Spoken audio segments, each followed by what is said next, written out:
Hi, my name is Joe Podson. I'm the Executive Director of B'nai B'rith Homecrest House.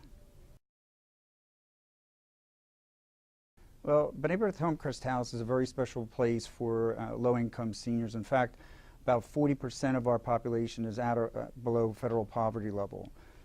So we focus in on very low to low-income seniors. But besides just being an apartment building, a senior building, because of our connections with B'nai B'rith and our board of directors who've helped founded Homecrest House, we offer more of a community neighborhood type of feeling. We try to encourage a lot of interaction. So it's just not subsidized housing, it's housing with services that we try to provide for the seniors here. We're blessed with having a service coordinator and a part-time service coordinator because, as you know, Homecrest House consists of 3 buildings. 2 of the buildings are Section 202, Section 8, built for low-income seniors, along with subsidized apartments. But also we have congregate care services here in our 3rd building because the Board of Directors felt that they needed a continuum of care. So some of the services that we offer here is activities, programs, we have a mandatory meal program. We also have activities such as movie night, bingo, of course. We also want to try to engage the residents as much as possible into the services here. Because we are subsidized housing, we do not have a lot of staff. So we try to encourage the residents to participate and be part of our community. So we'll have residents helping us out with the convenience store, helping us out at the front desk, taking care of working with our greenhouse. We have a resident council that is very active in trying to seek donations and also selling jewelry, doing 50-50 raffles, so they can go ahead and put on their own parties here for New Year's Eve or some other contributions. We've also done fund drives for the victims of Haiti, or we've had collections for some of the troops overseas. We go ahead and we're blessed with having a van through some fundraising that we've had, and we go ahead and do trips around the community for the residents. It would be very interesting to hear what they say, but I've heard it since I've been here for 9 years, that they get a sense of safety, that there's a caring heart amongst the staff. And we feel, and the staff feels, that we become part of their family. In fact, actually, part of our core values here at Homecrest House is to treat the residents as if they are our own family. And that's one of the key things and strengths of Homecrest House. And I'm sure among other B'nai B'rith properties also. So it's that safety net. We also encourage residents to spot check on each other through floor captains and checking on the neighbors. And we have floor by floor get-togethers so neighbors know each other, so it's just more than subsidized housing.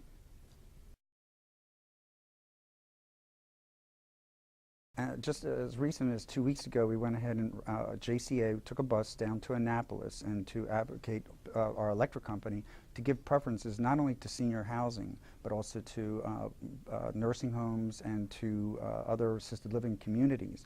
So a group of us went down there to be in the room to go ahead and in front of the committee chairs to advocacy.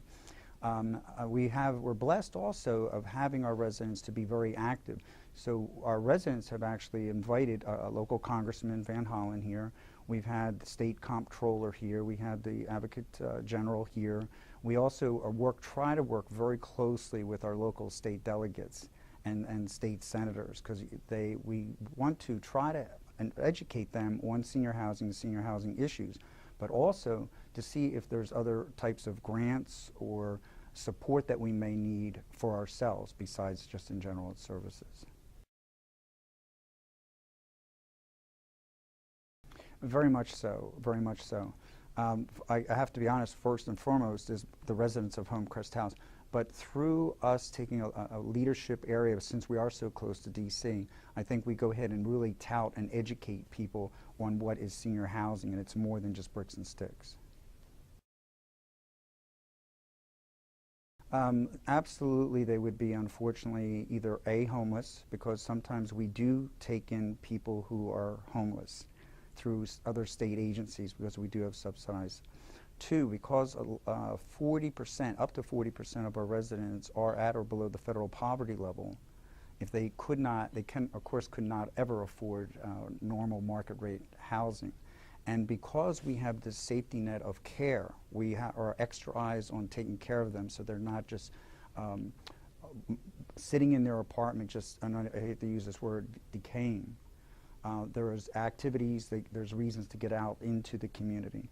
We've also just recently partnered with a lot of different agencies, Jewish Social Services, Premier Home Health Care, Skilled Nursing Agency, and try to bring other doctors and nurses into our community to actually take a look at our seniors. If they go ahead, if they start to decline, our service coordinator will go ahead and identify them, get a free nursing assessment with their permission, and then from there we've got a baseline, and from there we can help follow them. In fact, actually our partners and our service coordinator meet on a weekly basis to track a person.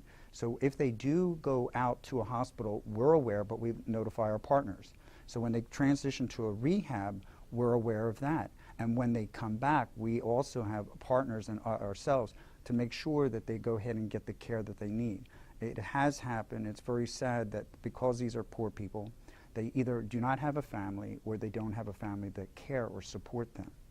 We become their family. And I'll tell you, it's very sad to see people come back, deteriorate, bounce back to the hospital, which is traumatic for an 85-year-old, come back into rehab, come back to Homecrest House, then go back out again and come back. And we've, through the strategic alliance of partners, we've went ahead and benefited, the residents have benefited greatly.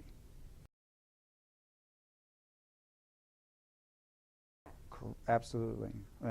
We've established, and I mentioned earlier, a floor captains meeting where they go ahead and check on the residents. It is all resident driven because we, out of the 290 residents at Homecrest House, we have 31 paid employees. We do have contracted agencies, which is part of our team and part of our community, but at the same time, we need the residents to take a proactive stance in their community and to take ownership of their community.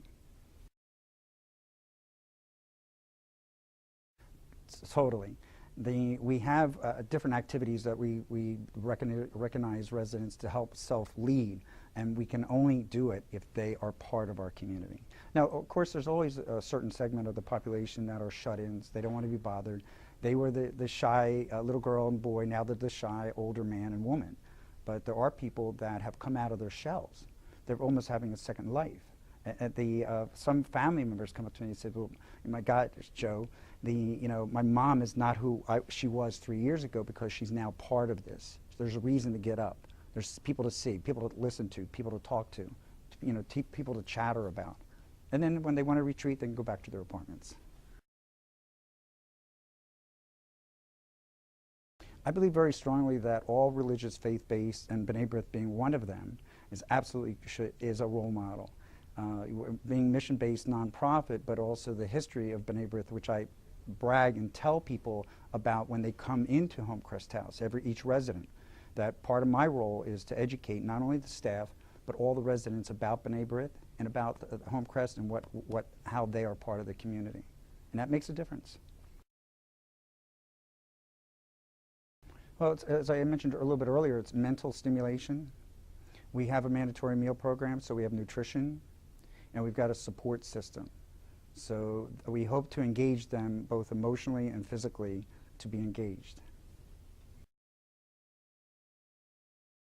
Well, part of us being a mission-based nonprofit, we're able to seek grants and seek funding. And some of it's not just for the bricks and building, but it's also through activities. We were able to reach out to Mrs. Trawick, who has given us some money to go ahead and put on entertainment that they would not we could never afford. Through the singing sergeants to people from the Philharmonic of Baltimore, through high caliber entertainers and stuff like that. We do birthday parties, so we celebrate that. We got a grant for a kiosk, which is a mental stimulation game that people can do as a group or on their own. We've also sought a donation for which a lot of senior housing has is Wii machines. So we have bowling here. We do tennis and stuff like that. And we try to get people. We need team leaders to go ahead and help set it up. We have also chats. Staying on top of current events, movie nights, and it may be old movies. It may be through Netflix, but we're trying to reach out for the residents to take leadership and ownership.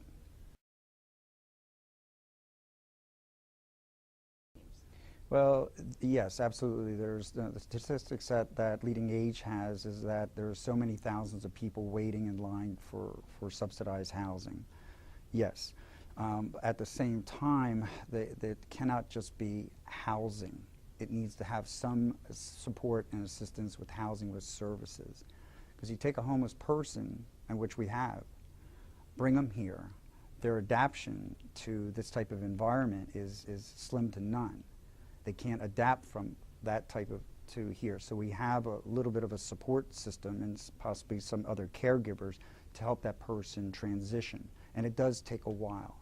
And it is a little bit, used to be a little bit frightening to take people who have had some very severe disabilities and or into, that have a right to be in a federally subsidized community, but they need extra transitioning help because that transfer trauma is hard for an 84-year-old, but it's also very hard for possibly a 76-year-old that has some minor or possible mental disabilities. And to have that person acclimated is very important. Yes, with the B'nai B'rith I reach out to help provide some extra guidance from not just in our little world, but guidance and help. Contacting Mark Olshan with Senior Housing or Janelle, and before that, Jean Fogel, who was very helpful in being a lifeline to us to educate us.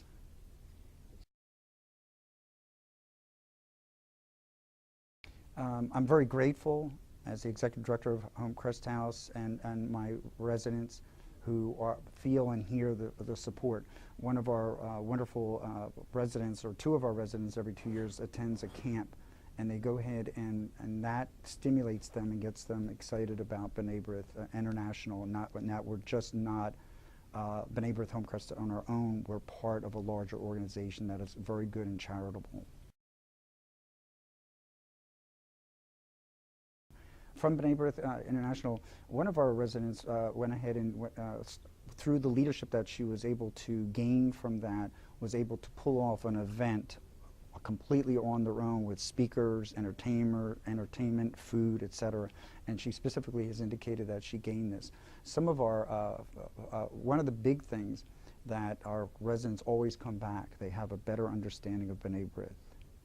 And they come back to Homecrest House, because not all our members are B'nai B'rith.